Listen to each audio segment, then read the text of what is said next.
ku di negeri orang.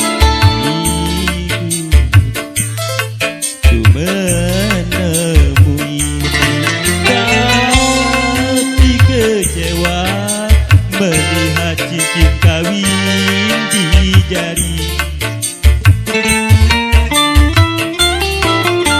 Setelah setahun kau di negeri orang, tak pernah ku terima oh surat darimu. Aku mengira engkau telah melupakan diriku.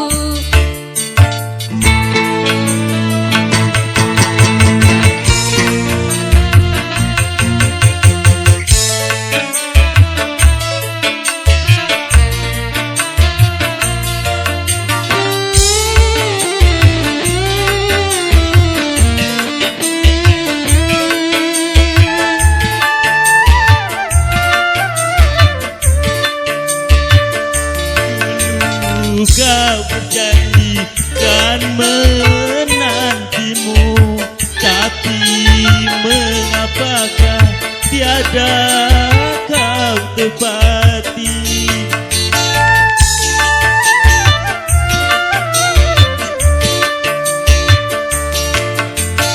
Banyak ku mendengar kau telah beristri, ku kira kaulah yang mengingkari. Rupanya kau terkena hasutan belaka.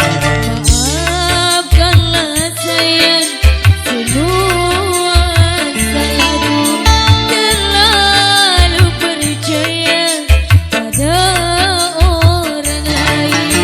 Ini hanyalah kepahitan hidup kita berdua.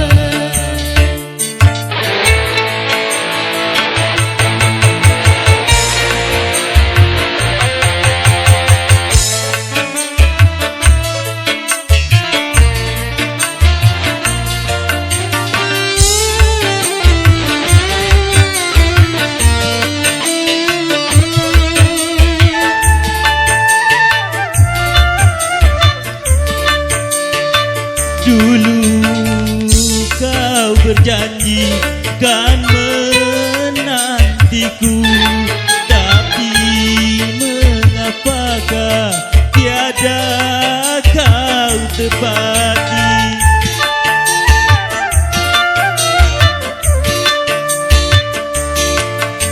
Banyak ku mendengar kau telah beristri, ku kira kaulah yang mengingkari.